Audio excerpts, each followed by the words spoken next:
Guys, today we're taking a look at the very special Infinite Statue Collectibles Toshiro Mifune 1/6 scale figure. Let's get a better look at that packaging, shall we? So here is the packaging up close and personal as I can possibly get, because this thing is huge. So we have a slipcase on this figure, which we don't normally see with our McFarlane figures. If you know my channel, I do a lot of McFarlane reviews. That's what all of that stuff is behind me. Behind the figure here. But we of course have Toshiro Mifune here, legendary Japanese actor. The photo of the figure right there, looking amazing. Of course, you have the text Toshiro Mifune as the Ronin from Yojimbo. On the side there, you of course have the features that are included, and we'll get into that when we unbox the figure. And then we have what I'm assuming is Mr. Mifune's name in Japanese. Then you, of course, have the Mifune family crest, Ronin edition 1/6 scale luxury action figure, and then you have Infinite Statue and Collectibles, and then you also have Kaustic Plastik. I believe both of them collaborated to bring us this Toshiro Mifune figure. On the back, you have the Mifune crest again with Toshiro Mifune's signature in English. Then you, of course, have the limited edition 1/6 scale action figure. You have all of the warning labels and stuff like that. This is not a toy. This is for ages 15 and up. All that stuff. Of course, you have all the companies that worked on the figure, including Toshiro Mifune's own production company, which he started, I believe, in the 60s, I want to say. And Mifune's he's passed away for years. And then you, of course, have, apparently this was made in Italy, and you can, of course, follow these people on social medias right there.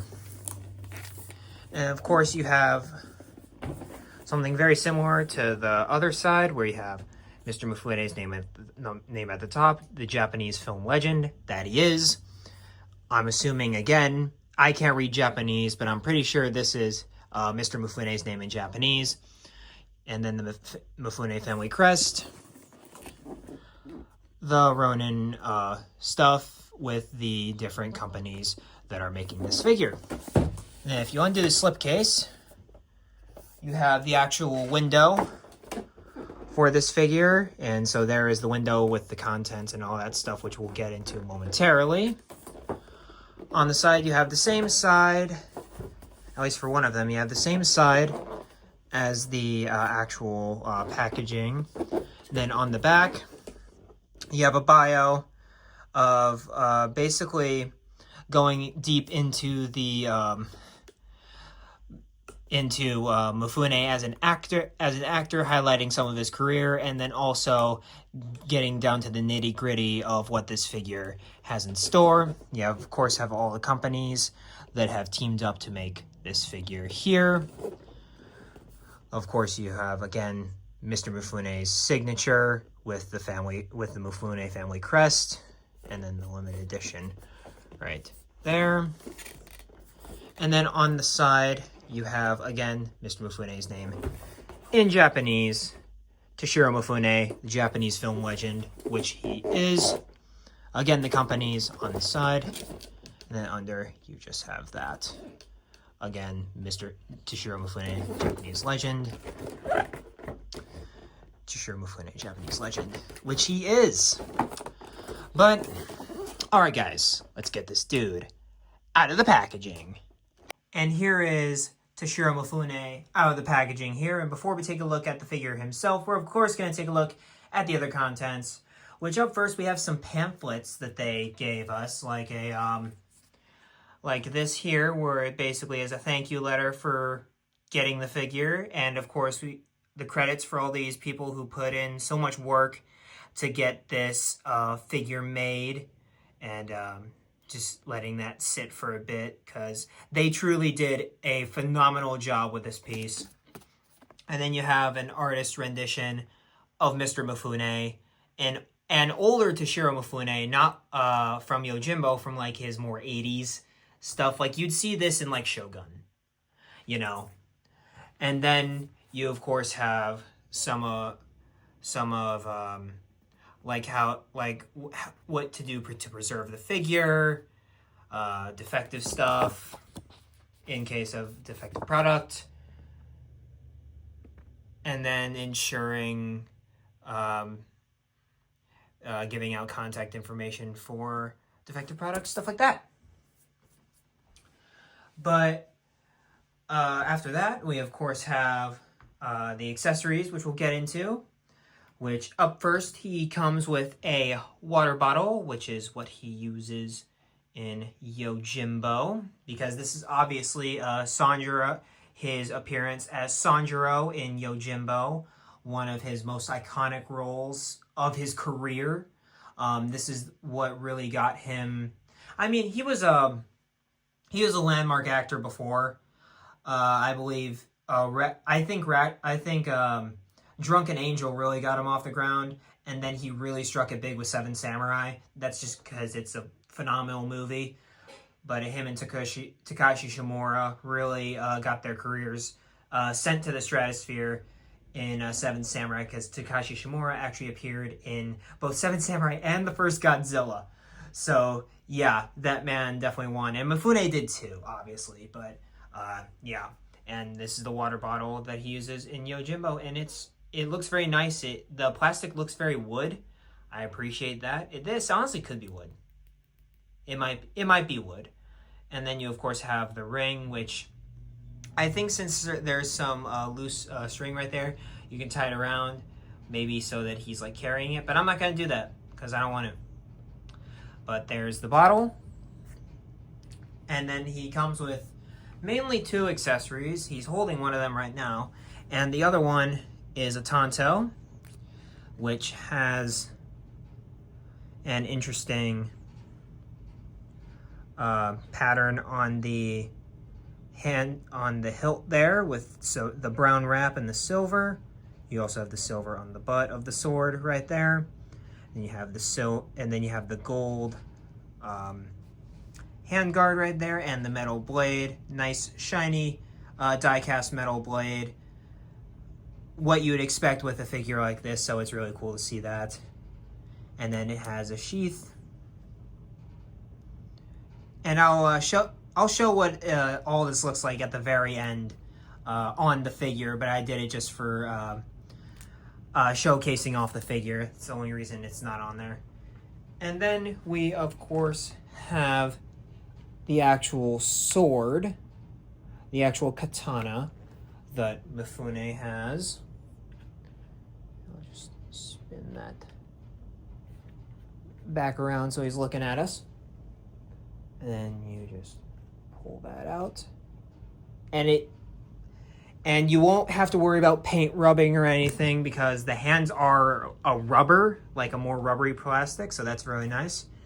And then you have the same kind of level of detail that you have with the tanto, with the katana here, with, of course, the wrap and the butt of the sword. And then you have a more katana-like handguard right there, and another die-cast metal blade here, giving it some weight, which I really appreciate. Looks very cool.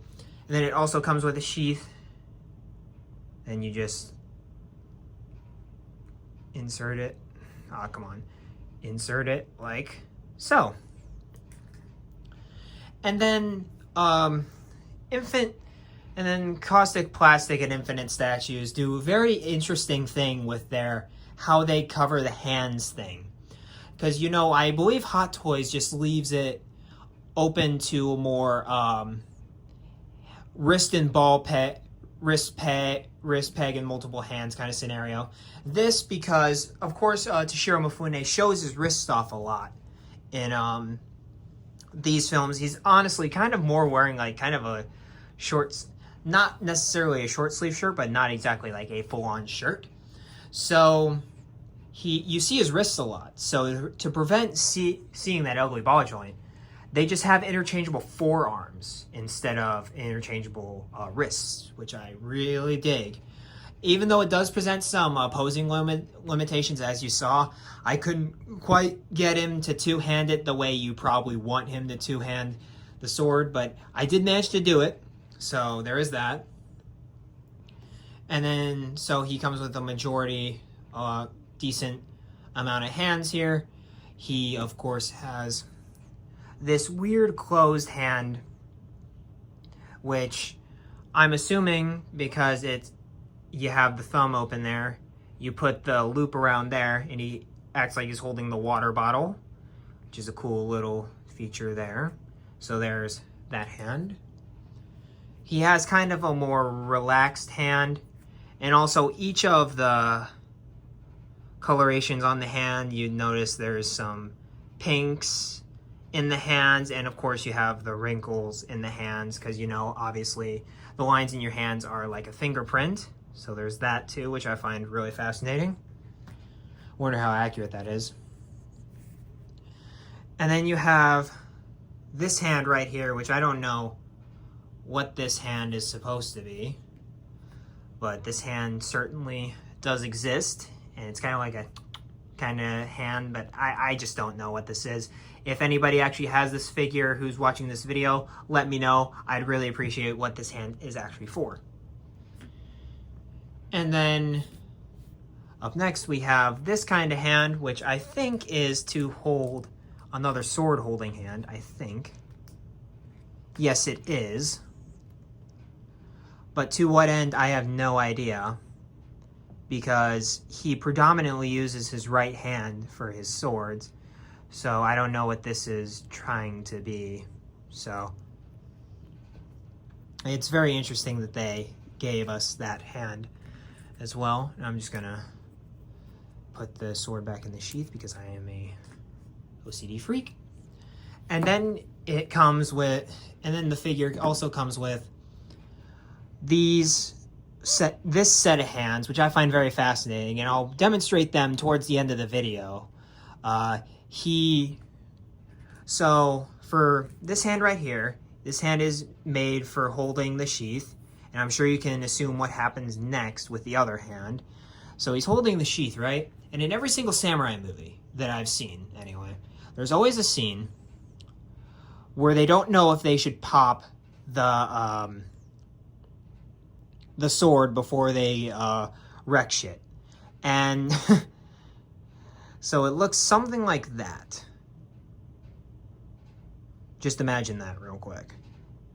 So I find really cool that they added those hands. And then if you want to have Toshiro Mifune be a bro, you can also have, it also kind of looks like an okay kind of hand, like the hand signal. So that's very cool.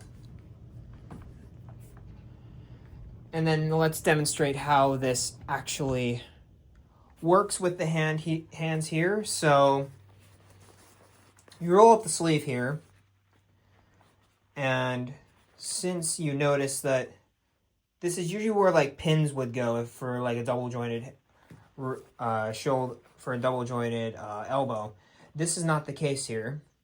You just wiggle it off like so. You hear a nice pop. And then simple as that, you put it back in. And then you have your alternate hand to do with as you wish.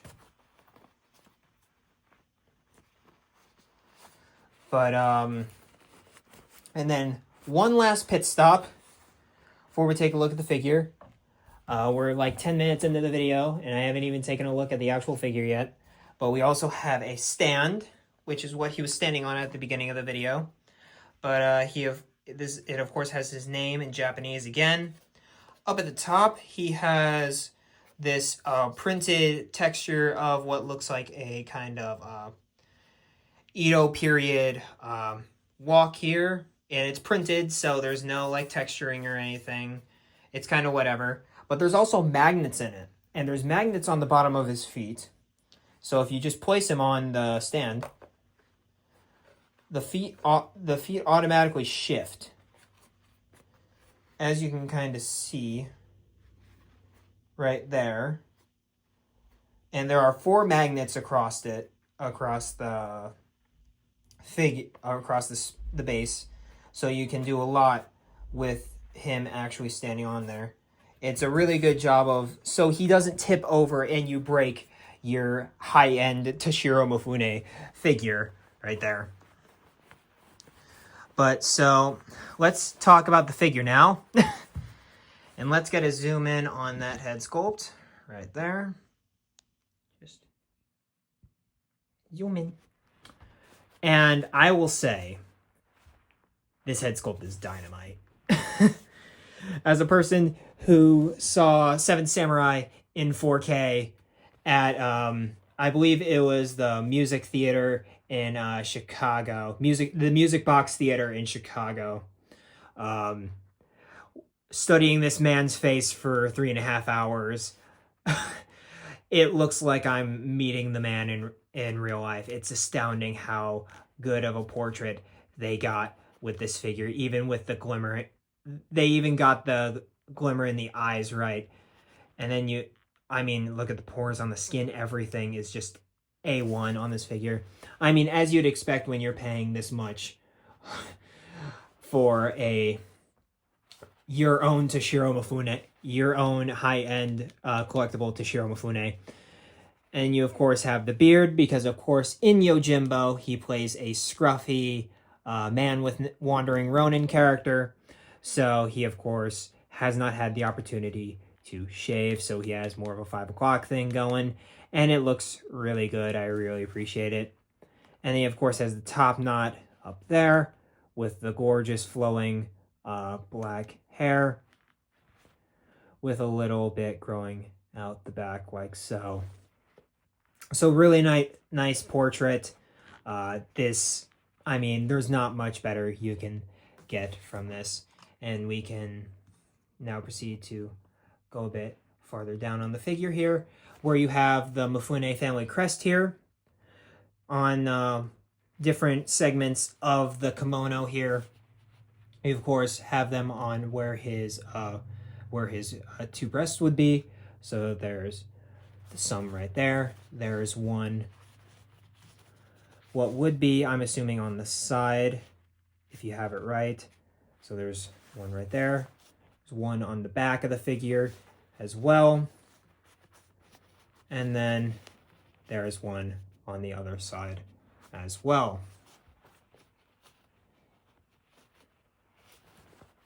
And for his pants, it's very interesting the kind of material they use. It's more of like a... I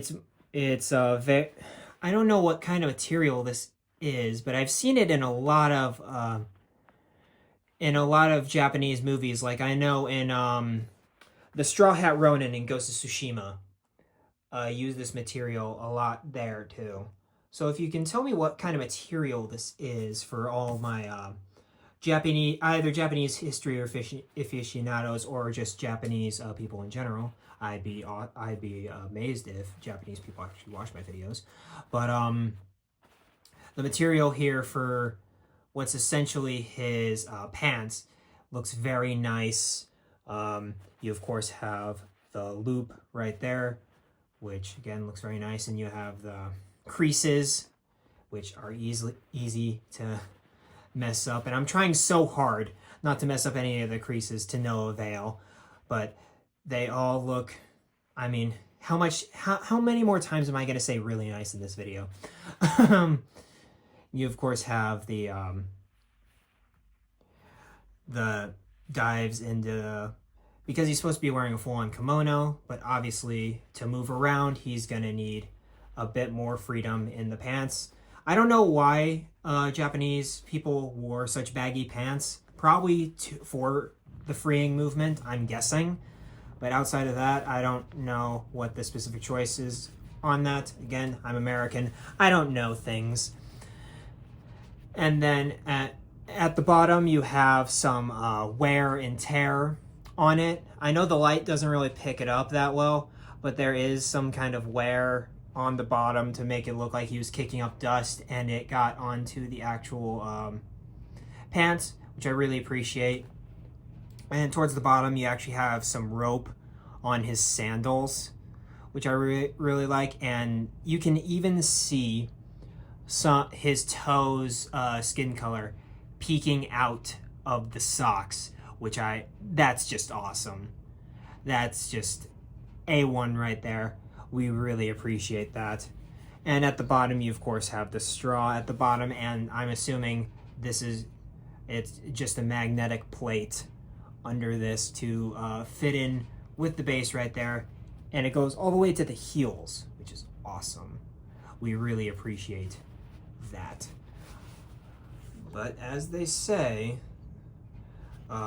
this figure, and that is, let's take a look at articulation, of course.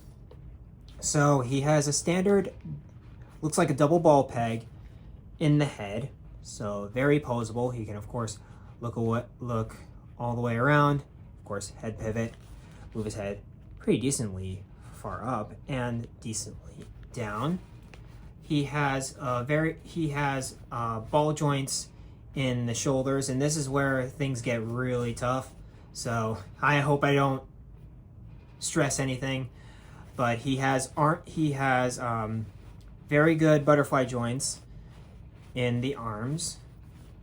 He can move his arm, okay, not far forward at all.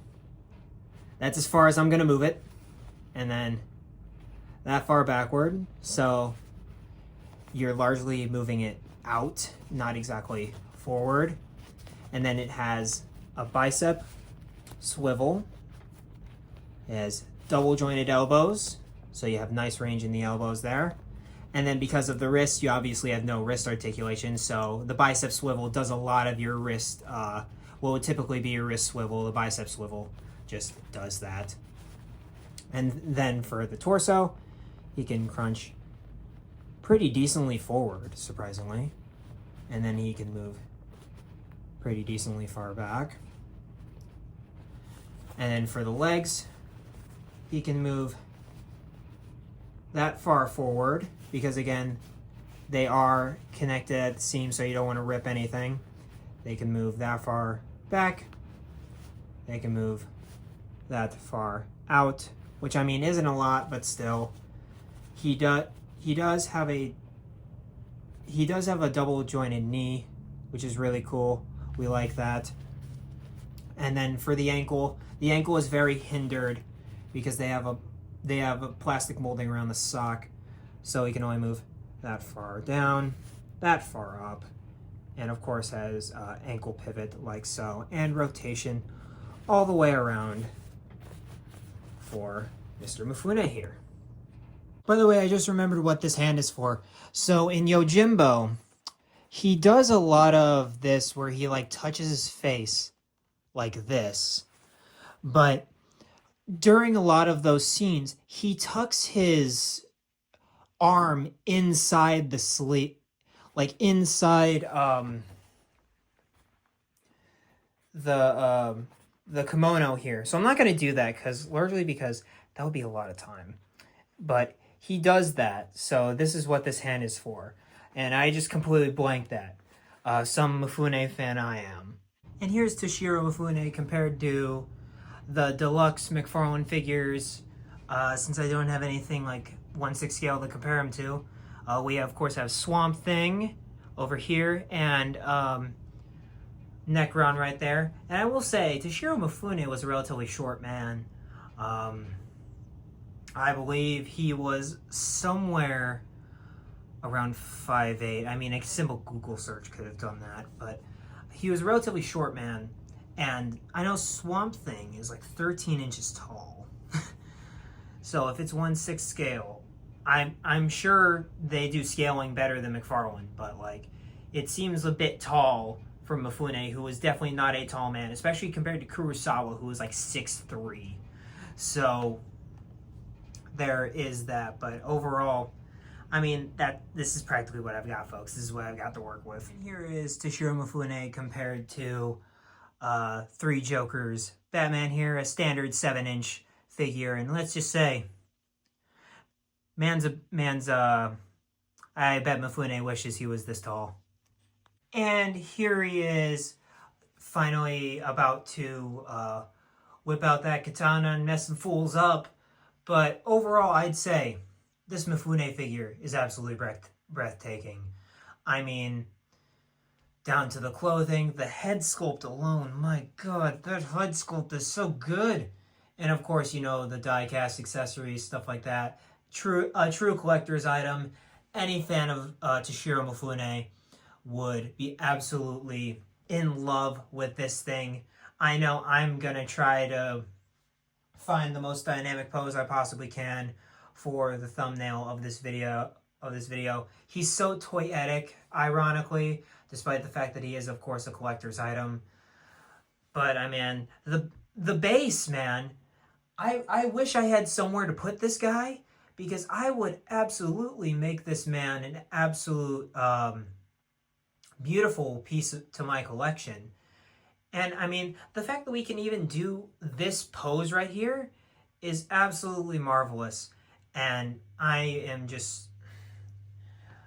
really need to find like an IKEA cabinet or something, because that's the only way I'm going to be able to display this guy, because I don't want dust and stuff to get all over him, because I have a real dust problem in this room, and just with a lot of my stuff entirely. I don't know how to handle dust very well, so I really don't want to get dust all over this figure. But besides that, this is a phenomenal figure, and I highly recommend him to any Toshiro Mifune fan, specifically if you love his appearance in Yojimbo. There is also another version that is more of a regal samurai and less of the Ronin from Yojimbo, from the movie Red Sun with Charles Bronson, I believe, is who's in that. And that has a more of a clean shaved kind of head. But I just love Yojimbo so much. There was no competition. I had to get this version of the figure. But what do you guys think about this figure? Let me know in the comments down below. I'd really appreciate it.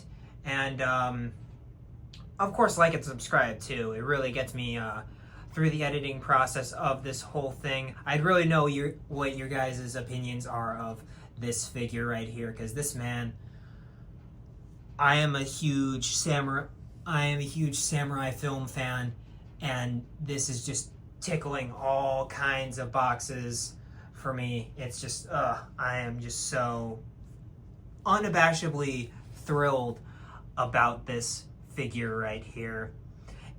But as always, you know, keep collecting, be kind and courteous out there, and I will see you with the next review. Peace.